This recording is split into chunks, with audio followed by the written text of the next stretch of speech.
Jack London, The Little Lady of the Big House, Part 52. Who was it? Graham queried. Paula, Mrs. Forrest, the boy girl, the child that never grew up, the grittiest puff of rose dust that was ever woman. My breath is quite taken away, Graham said. Do your people do such stunts frequently? First time she ever did that, Forrest replied. That was Mountain Lad. She rode him straight down the spillway, tobogganed with him 240 pounds of him, risked his neck and legs as well as her own, was Graham's comment.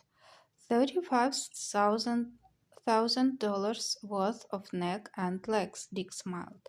That's what a pool of breeders offered me for him last year after he'd cleaned up the coast with his get as well as himself.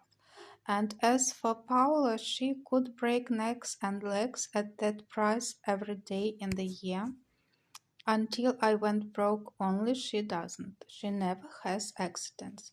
I would not have given twopence for her chance if he'd turned over.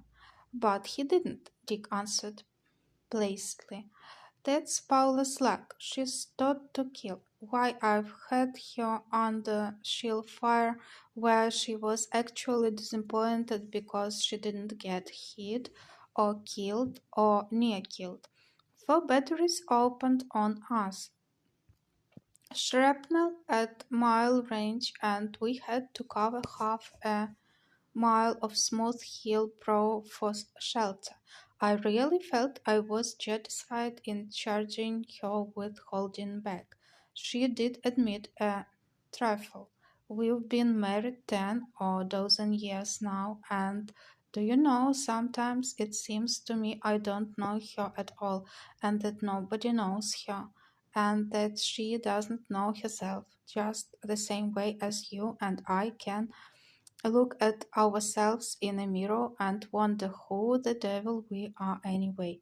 Paul and I have one magic formula: demand the expense when one is selling, and it doesn't matter whether the price is in dollars hide or life. It's our way and our luck. It works.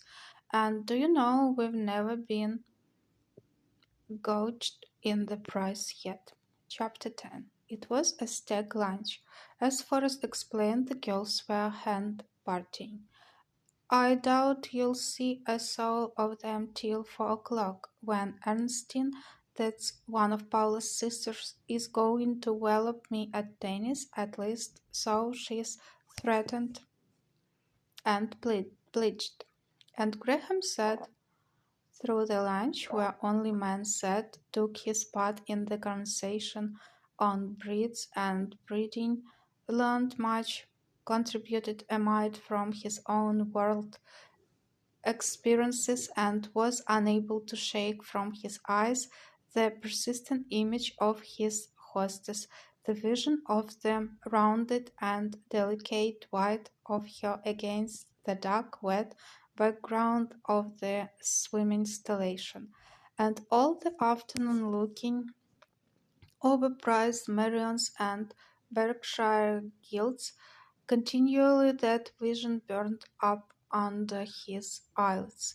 Even at 4 in the tennis court, himself playing against Ernestine, he missed more than one stroke because the image of the flying ball would suddenly be eclipsed by the image of a white marble figure of a woman that strove and climbed on the back of a great horse.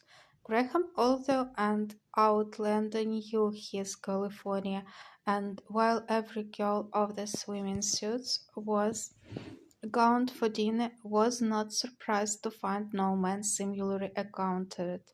Nor had he made the mistake of so being himself, despite the big house and the magnificent scale on which it operated. Between the first and second gongs, all the guests drifted into the long dining room. Sharp after the second gong, Dick Forrest arrived and precipitated cocktails, and Graham impatiently waited the appearance of the woman who had worried his eyes since noon.